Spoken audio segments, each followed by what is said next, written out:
เว้าบ่คิดผิดคนอื่น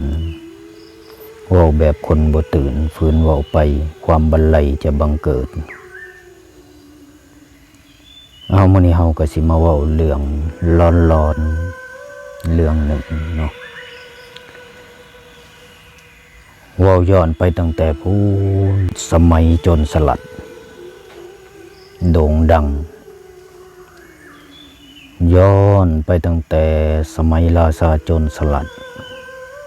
ย้อนไปตั้งแต่สมัยยุคสมัยป๊อบอายหงเฮืองย้อนไปตั้งแต่สมัยทอมแอนเจลี่หงเฮืองเจริญย้อนไปตั้งแต่ปีคศ1994 95 96โดยยุคสมัยของยุคสมัยนั้นเป็นยุคสมัยที่เขาเอ่นว่าเป็นยุค90เป็นยุค90ยุคดักดำโลกเทคโนโลยีแทบสิบ่มีเลยยุคแห่งโทรทัศน์ขาวดำปี1993 94ยุคแห่งการใส่ตะเกียงในยุคนั้นโดยความเป็นเด็กบ้านนอกขอกขะแม่จะมักฟังการเล่านิทานของคนเฒ่าคนแก่มื้อนี้เฮาก็จะมาเว้าเรื่องนิทานเรื่องเล่าปรัมปราพื้นบ้านในยุคนั้นไปหาฟังคนเฒ่าคนแก่เล่าเรื่องมีเรื่องร้อนเรื่องพิศวงเรื่องสยองขวัญมื้อนี้เฮาก็สิมาเว้าเรื่องนกกู้ฮุกก็โดยสมัยก่อนนั้นมีครอบครัวหนึ่ง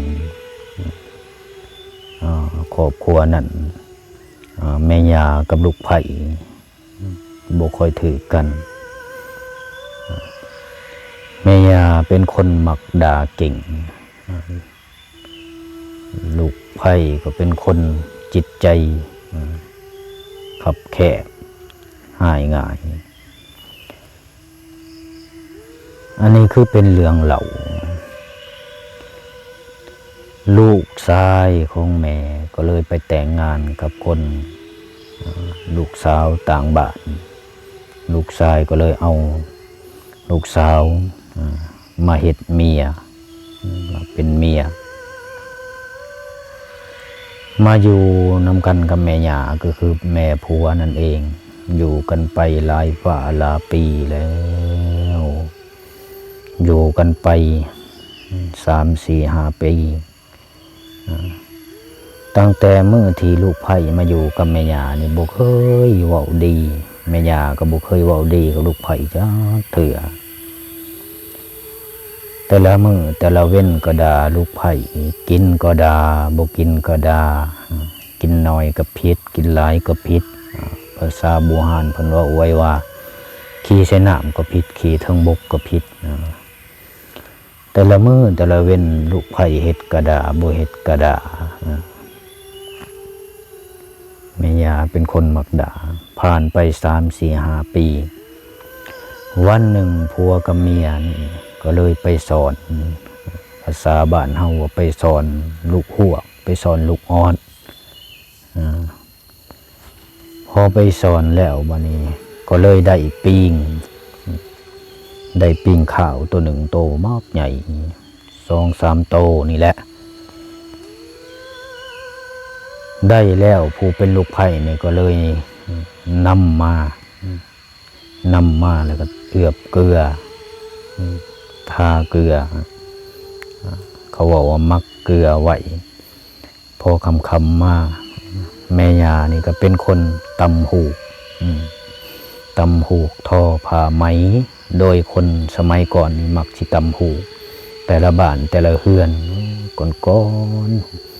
ตำหูกตำไหมทอผ้า แม่ยาผัดเป็นคนตำหูกทอไม้ลูกไผ่ก็เลยเข้าครัวเฮ็ดกินในมื้อนั้นแล้วผู้เป็นลูกไผ่เนี่ยก็เลยเข้าครัวทำอาหารลูกไผ่ก็คิดบ่ดี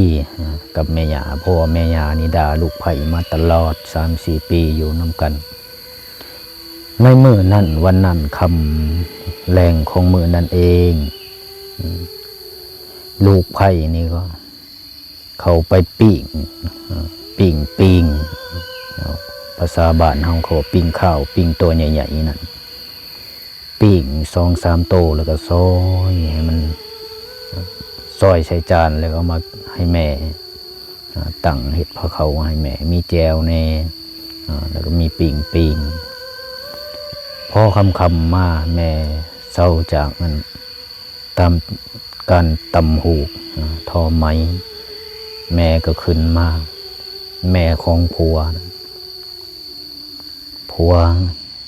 ยังไปหาการกบการเขียดหรือว่าไปเห็นให้เห็นหน้าก็โดยสมัยนั้นนะสิก่อนอันนี้ขอเน้นว่าเป็นเรื่องเล่าเป็นนิทานพื้นบ้านปรัมปราที่เราต่อกันมาผู้เป็นเมียนี่ก็ปิ้งให้แม่ยาซอยเป็นตอนให้แม่ยากินแม่ยาก็เลิกจากการตำหูแล้วก็เลยมากินปิ้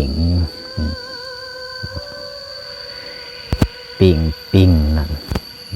แม่ยาก็ถามลูกไผ่ว่าเฮ็ดหยังให้กินน้อลูกไผ่ก็ตอบว่าปิ้งหนังให้แม่ยากินก็บ่ได้บอกโดยตรงว่าปิ้งพอกินไปแล้วแม่ยาปิ้งไปติดคอแม่ยา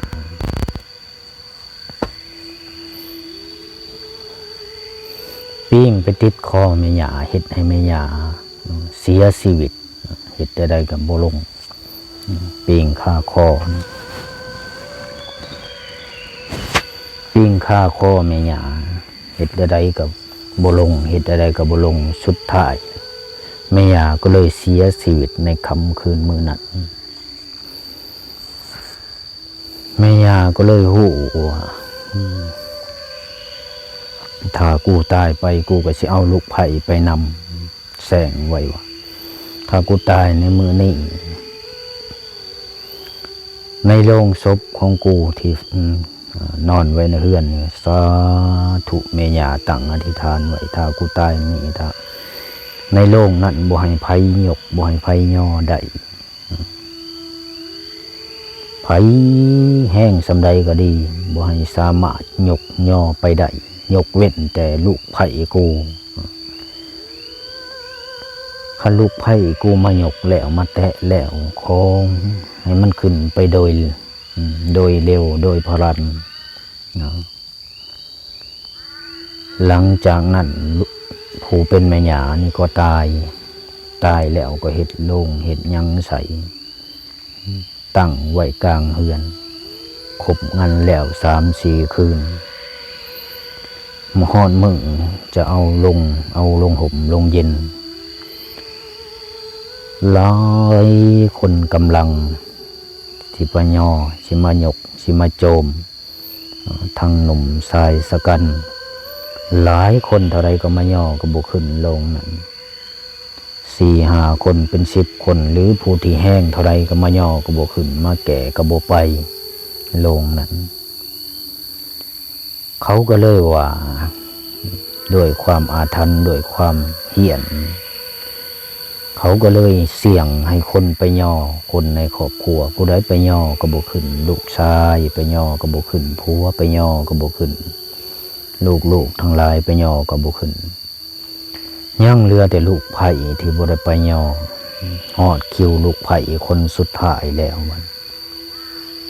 ลูกไผ่ไปย่อพอแต่ว่าไปย่อก็แบกขึ้นเลย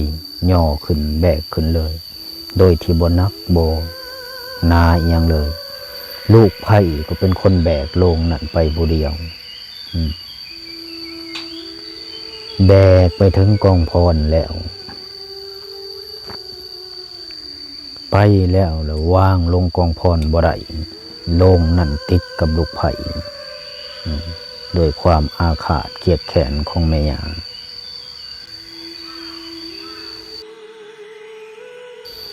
แบกไปแล้วก็ไปวางลงในกองพรนั้น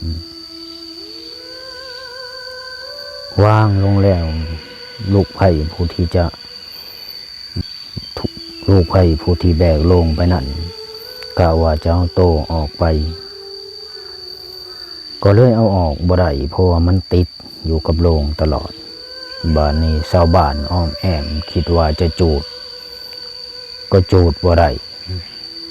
พิจารณากันเฉดเดียวใดโลงมันติดกับลูกไผ่โลงมันติดกับถ้าบ่จูดก็บ่ได้เดี๋ยวมันสิเน่าเหม็นในบ้านหลังจากนั้นสิเฮ็ดอะไรก็เฮ็ดบ่ได้เมื่อเฮ็ดบ่ได้ไปนั้นก็ชาวบ้านก็เลยร่วมตัวกันรวมกันว่าเห็นดีกันจูดทั้งสองคนเลยพอจูดกันทั้งสองคนแล้ว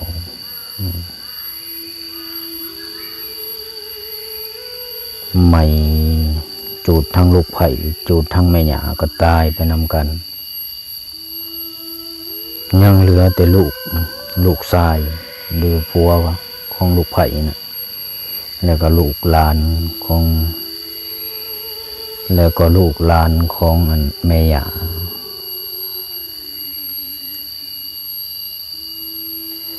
พอเป็นแบบนั้นแล้ว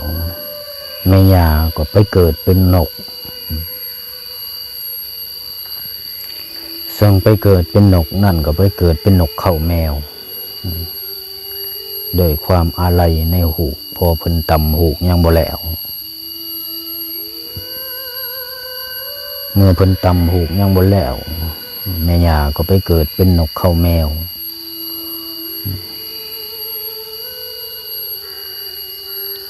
ไปเกิดเป็นนกเข้าแมวแต่ละวัน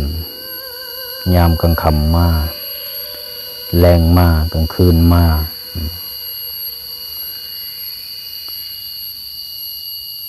ด้วยวิญญาณที่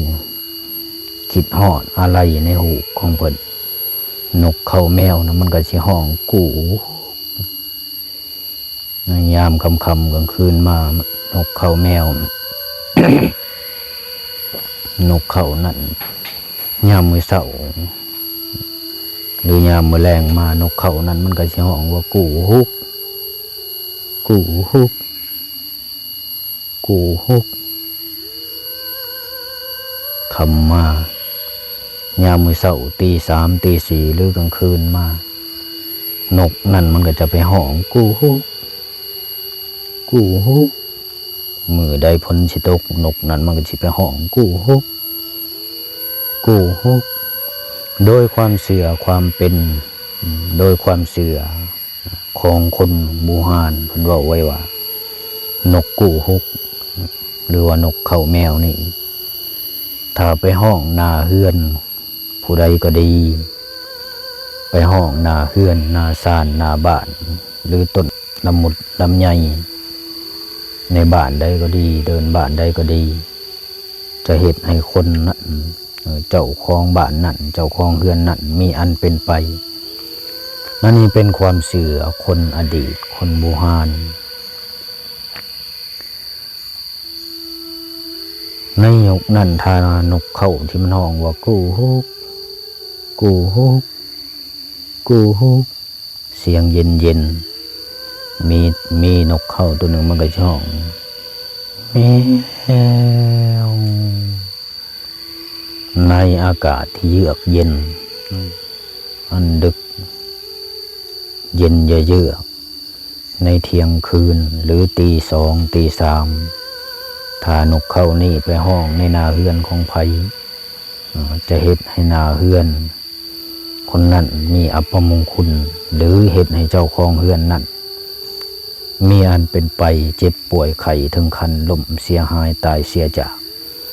อันนี้เป็นความเชื่อและความร้อนในคนในยุคของ อดีตโบราณซึ่งเป็นที่เล่าขานกันมาว่าถ้านกห้องกูฮุกกูฮุกกูฮุกกูฮุกจะเห็นให้คนหัวพองสยองเก่าเห็นให้มีความร้อนเพราะว่าในหยกนั่นนี่หาฟืนหาไฟหาไฟฟ้าในหยกเหมือนหยกปัจจุบันนี่หายากผู้เป็นแม่ยานี่ก็เลยตายไปเป็นนกเขาห้องเสียงดังตึกก้องเย็นเยือกตามบ้านตามเฮือนของคนเห็ดให้คนร้อนบ้านใดก็ดีกูฮุกกูฮุกกูฮุกเพราะความอาลัยในหูที่แม่ยานั้นมีต่อหูของตนเองพยายามบอกให้ผู้เป็นลูกเป็นหลานกูหูให้ตนเองแม้ปัจจุบันนี้อาจจะบ่ค่อยมีนกนี่เพราะว่าด้วยไฟฟ้าแสงสีเสียงตามหมู่บ้านต่างๆในนกของปัจจุบันแต่ว่าในเขตนอกๆก็ยังมีเสียงนกนี่ห้องอยู่ว่ากูฮุกกูฮุกกูฮุกอันนี้เป็นเรื่องเล่าปรัมปราเป็นข้อคิดเป็นเรื่องเล่านิทานพื้นบ้านซึ่งเป็นปริศนาธรรมหรือว่าเป็นพญาปริศนาธรรมปรัชญาของคนสมัยก่อนเพื่อเตือนลูกเตือนหลานของตนเอง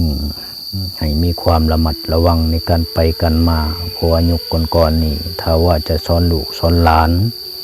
สอนคนไปลิ่นกลางค่ำกลางคืนบ่ให้ไปดึกไปดื่นเพื่อให้เป็นคติเตือนใจเป็นปริศนาธรรมของคนในยุคสมัยโบราณ